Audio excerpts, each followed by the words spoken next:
Tonight, escalating tensions in the trade talk stalemate. I don't want to meet with them. No, I'm not going to be meeting with them for a while. How did your relationship with Donald Trump go south so fast? It's a question for him. I don't regret it at all. Ontario's premier refuses to budge on a decision that derailed talks, and which other premier is forging ahead with an ad campaign of his own. Alberta's unprecedented play against teachers. The notwithstanding clause is part of our Constitution. How the government forced striking workers back to school. Plus, a global symbol of strength and perseverance. Welcome home! Oh my gosh! Thank you guys so much. I love the sign that you made. How Cameron Rogers overcame homelessness to reach the pinnacle at the Olympics. This is the place that we can start building our life back up.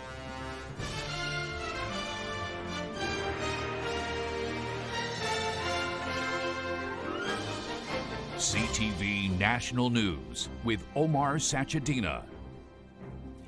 Good evening. Ontario's premier is doubling down tonight on his decision to air a $75 million anti-tariff ad that triggered the termination of trade talks and also prompted Donald Trump to threaten a tariff increase. CTV's Siobhan Morris leads us off with what Doug Ford is saying and tells us whether the Prime Minister saw the TV spot before it aired.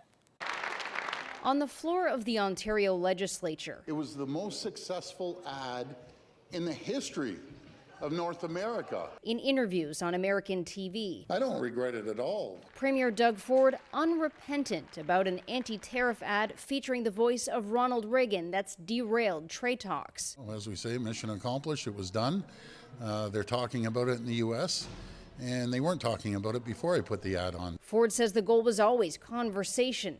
No guilt that a deal on steel and aluminum may have been close before Donald Trump intervened over the ad. There's no mention whatsoever of auto.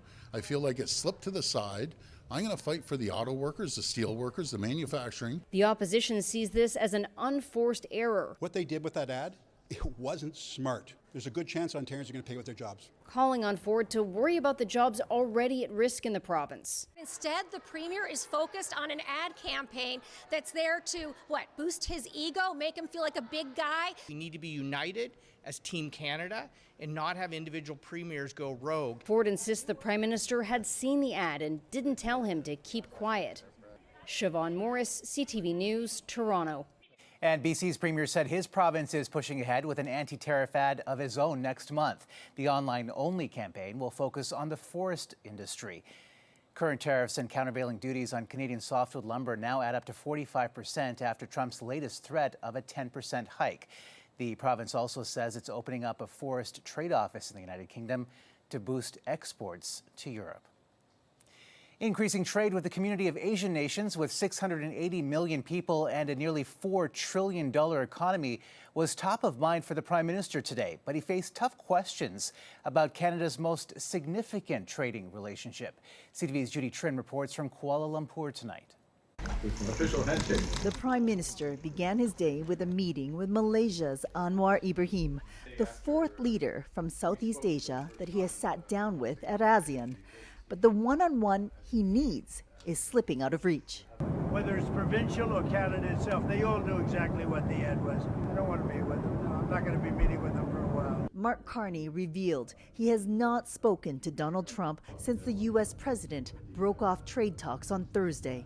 Trump ended negotiations over an anti-tariff ad that the Ontario government commissioned, just as the federal team was close to getting tariff relief for steel and aluminum. The Prime Minister was asked if he was upset with Doug Ford. You can get unexpected twists and turns, and you have to keep your cool. We had made progress to repeat. And we stand by the progress that had been made. Trump is also threatening to add 10% more tariffs on top of existing ones. When those take effect is uncertain. It's a stunning reversal from Carney's last White House visit just 3 weeks ago. How did your relationship with Donald Trump go south so fast? It's a question for him. Carney has considered the possibility the U.S. is toying with Canada and doesn't want to negotiate. I'm not about to detail those contingency plans. I said this before I was elected.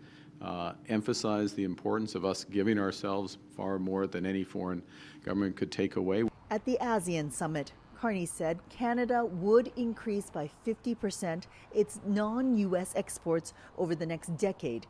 That would amount to $300 billion. Trump may not want to sit down with Carney, but the president of China does. Xi Jinping and Carney will have a bilateral meeting in South Korea. The two leaders want to recalibrate the relationship between their two countries. Judy Trin, CTV News, Kuala Lumpur. The U.S. ambassador to Canada said today he doesn't expect any kind of trade deal between the two countries to be a priority before the new year. And as CTV's senior political correspondent Mike LeCouture reports, that's not all he said. I don't know how we get this back on track. That comment after Ambassador Pete Hoekstra had a conversation with Donald Trump on Saturday, the same day the U.S. president threatened an additional 10% tariff on Canadian products. He didn't give me any, clear indication or any indication at all that he was in any hurry to get back to the negotiating table and get an agreement. While criticizing how Canadian media framed the recent breakdown of trade talks, the ambassador said Ontario's anti-tariff ad and comments by other premiers was akin to meddling in American affairs. Doug Ford and Eby were starting to play in domestic American politics, potentially affecting a Supreme Court decision, potentially affecting politics, an election that is 8 days out, and for sure having an impact in the midterm elections. Hoekstra admits American businesses are grappling with the uncertainty caused by the strained trading relationship between Canada and the U.S. But after the contentious commercial, the U.S. is taking no blame for the current state of the relationship. Canada burnt the bridges with America. Donald Trump did not slam the door. Canada slammed that door shut all by itself. The ambassador did say last week the U.S. had been confident sectoral deals could have been hammered out by American Thanksgiving. But now Hoekstra says he doesn't know what it will take to get people back to the table in a constructive and positive mood. Omar. All right, Mike, thank you. And later in the show, we'll take you to Canada's aluminum heartland for a check-in on what people want to see in next week's federal budget. Alberta's premier has ordered more than 50,000 striking teachers back to work, but she's doing it by invoking the Charter's notwithstanding clause, putting her on a collision course with other union workers in the province. Here's CTV's Jeremy Thompson. Another demonstration at the legislature in support of teachers. This one organized by students who've experienced the strain on the education system firsthand. We don't have the supports, we don't have the materials, we don't have the resources. More than 750,000 students and 51,000 teachers have been out of school since October 6th, unable to find common ground on a new collective agreement. Now, the province is legislating them back. This strike has caused irreparable harm to students. That is why we'll be invoking the notwithstanding clause in the Canadian Charter of Rights and Freedoms, the Alberta Bill of Rights, and the Alberta Human Rights Act. The government is using the clause for the first time in Alberta's history, overriding any legal challenges to its back-to-work legislation. The notwithstanding clause is part of our Constitution, and part of the reason why it's there is that sometimes there are a lot of different interests that have to be mediated. Bill 2 imposes a 3-year contract on teachers, a deal virtually identical to the one about 90% of union members rejected multiple times before striking. They've taken the nuclear option on something that they could have avoided. And Albertans will be forgiven for asking themselves, who's next? The government is promising to hire 3,000 new teachers and 1,500 education aides over the next 3 years in the legislated agreement, along with a 12% raise. Premier Smith says it's a reasonable contract and is asking Albertans to judge for themselves. Just give an honest assessment of whether they think it's fair. Most of the parents I talk to, they think it's fair. Many of the teachers who've contacted us I think it's fair. And I think most of all, it's fair to the students who are the ones who are most impacted. The president of the Alberta Teachers Association, Jason Schilling, calls this a sad day for teachers and all Albertans. He believes the government is trampling on charter rights, and this legislation will only make the crisis in Alberta education worse. Jeremy Thompson, CTV News, Edmonton. And after an 8-week strike, BC's General Employees Union says it has reached a tentative deal with the province. In the public service, it's certainly the longest strike in over 40 years. So a very significant event, certainly the most significant strike we've had in 40 years. But, you know, our members were committed to fight for fair wages and showed that. The proposed deal includes a wage increase of 3% per year over 4 years. The job action shut down provincial liquor and cannabis stores and impacted numerous government ministries. We are getting a troubling new look at the impact of the cost of living crisis on Canadian food bank usage. We're seeing people coming out of the woodwork just to make ends meet. A staggering 2.2 million visits in March of this year alone, according to the latest report by Food Banks Canada. Overall, monthly visits to food banks have nearly doubled since 2019, with a third coming from children. New hope for Alzheimer's patients in Canada after Health Canada approved a new drug to slow the early stages of the disease. But as CTV's Heather Wright reports, for now at least, it comes with a hefty price tag. Alzheimer's disease runs in John Dalrymple Fraser's family. Both parents and a number of cousins have had the disease, and so does he. Thinking of my own family, I don't want to forget their names. I want to remember them. So getting diagnosed early gives me a chance.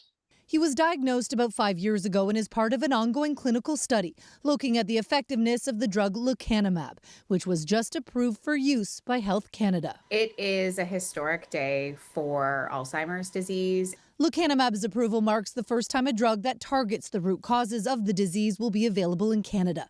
And while the drug will not cure Alzheimer's, doctors say it helps buy time by slowing cognitive decline and extending independence, and offers hope to families. When independence becomes interrupted and patients require family members, people around them to start stepping in, that the impact of this disease really becomes felt on communities, on families, on the Canadian healthcare system. Lecanemab is not without risk. It can have serious side effects, including swelling and bleeding of the brain and death. Only those in the early stages of the disease will qualify to receive the drug, and patients will be genetically screened, as side effects are more likely in people with certain genes. But doctors hope that having a treatment available will encourage more people to seek help earlier. Will stimulate and encourage individuals to be aware of their memory and come forward if they notice problems. Another major issue with this drug is cost. A Canadian price tag has not been set, but in the United States, it costs roughly $26,000 US. It's also not clear whether provincial health plans will cover it. Heather Wright, CTV News, Toronto.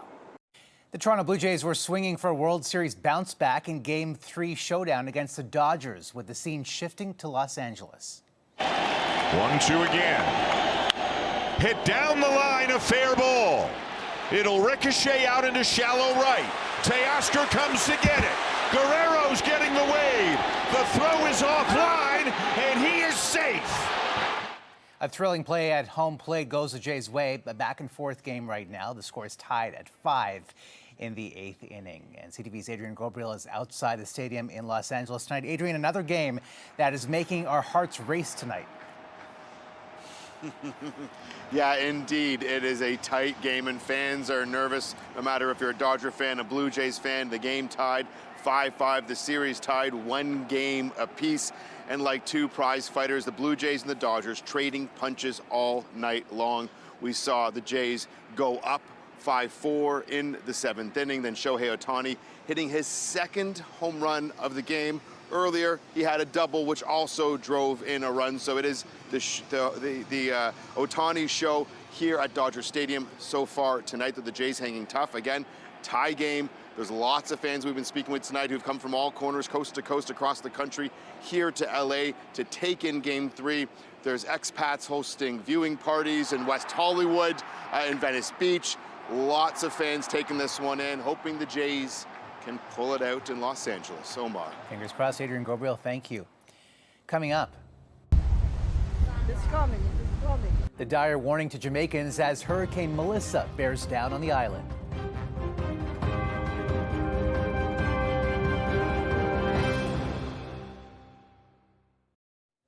Former Vancouver Canucks forward Ryan Kesler has been charged with 2 counts of fourth-degree criminal sexual conduct in Michigan. The 41-year-old American pleaded not guilty to both misdemeanors. The offenses are alleged to have occurred back in January. Court proceedings resume next month.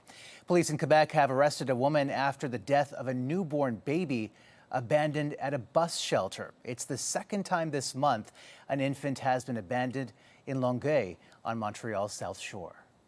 We were actually all pretty shocked, and now it's happening a second time in a row.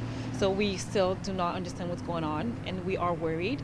Police would not say if the woman is the child's mother or whether she would face any criminal charges. The newborn was found around 6:30 this morning and taken to hospital, where the death was confirmed. And a small plane that took off from Labrador has crashed in Greenland on an island north of the capital. Danish authorities say at least one person was killed. Jamaica is bracing for a powerful Category 5 hurricane that's set to make landfall tomorrow, with warnings that Melissa could cause catastrophic damage. CTV's Joy Malbin on how people are preparing. It's coming. It's coming. As the storm began lashing the island, here's a look inside the eye of Hurricane Melissa. Now the strongest storm on the planet this year, intensifying into a Category 5 as it barrels towards Jamaica. A nightmare scenario for this island of nearly 3 million people. What I have been watching, I have seen and heard that it's going to be very catastrophic. Schools and major airports are now closed. Many tourists are stuck. Mandatory evacuations ordered for low-lying areas. More than 800 shelters have opened their doors as the Prime Minister urged residents to get to a safe place now. You have been warned. So it's now up to you to use that information to make the right decisions. We urge you to, at this time, stay inside. That's the safest place to be. Live pictures in Kingston show not everyone's listening. The threat is severe. Lightning flashing within the powerful eye captured on satellite images. The storm fueled by warm ocean water as millions brace for impact. Officials issued dire warnings, fearing that tens of thousands of people will be displaced from life-threatening storm surge, mudslides, and power outages for days that could change the shape of this island. Life-threatening flash flooding, roads impassable, communities cut off. The United Nations ready to kick into action with food, generators, and aid, with the hurricane expected to make landfall by morning, striking Cuba and the Bahamas after that. Omar? Joy Malbin, all those warnings. Joy, thank you. Still ahead, a key industry under siege. How the upcoming budget may help Quebec's Aluminum Valley.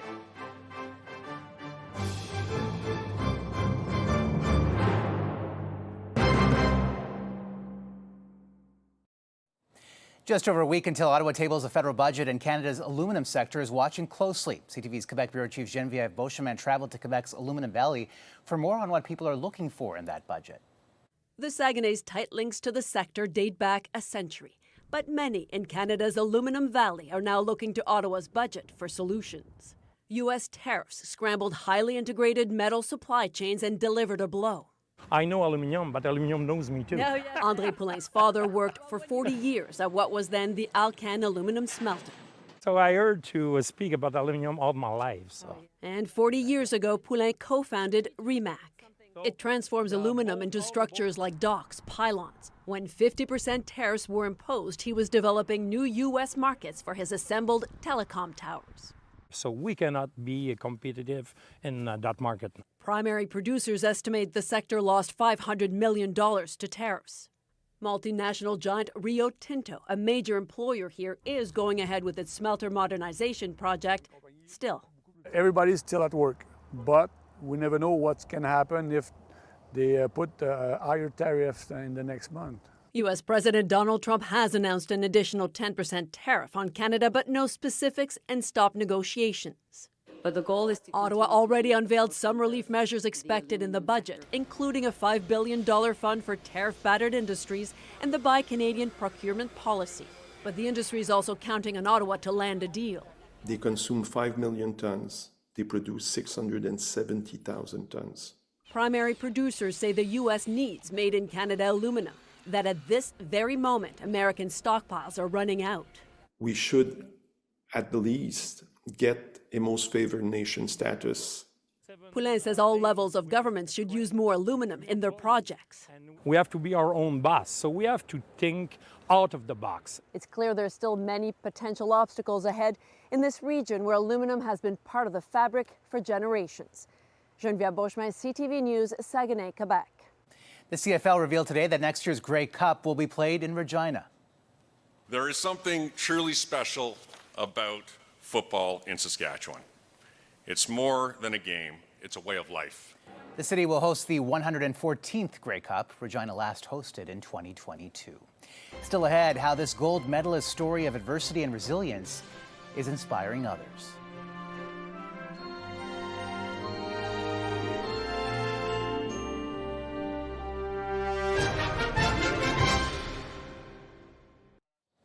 Hammer throw Olympic gold medalist and world champion Cameron Rogers knows a thing or two about struggling. Before her rise to fame, Rogers and her mother experienced homelessness and found a helping hand. And as CTV's Brianne Foley tells us, now they're giving back. Welcome home! Oh my gosh! Thank you guys so much. I love the sign that you made. Before the glory of gold, Cameron Rogers knew the struggles of homelessness and poverty. It was right before I started high school, so I would have been 13. But that whole year we were, either like sleeping in our car, staying with friends' places. We even stayed at her work one night. After a year of experiencing homelessness, Rogers and her mother moved into Dockside Village thanks to the More Than Just a Roof Foundation. We got a call that we got in here. And I remember when we lived right in this unit here, and I remember when we came to look at it, and it was like amazing. We had this really cute 2-bedroom townhouse, and I'm like, wow, like this, it was game changing. This is the place that we could start building our life back up. More Than Just a Roof Foundation looks to give people like Sherry and Cameron a place to rebuild. We're working to break those cycles of poverty and homelessness by providing real practical long-term solutions like food programming, education, mental and physical health support. If it wasn't for Dockside, if it wasn't for MTR, I don't think I would be where I am. Proving there is gold that can come from a helping hand and overcoming circumstance. She is extremely hardworking, extremely resilient. Nothing stands in her way. And I think part of that probably came from our experience. I think being able to then bring this and say, like, this is what all of that was for, this is what it earned, this is the everything that all of that support led to. Brianne Foley, CTV News, Richmond. Incredible story. That's a snapshot of this Monday for all of us at CTV National News. Thank you for watching. Good night and see you tomorrow.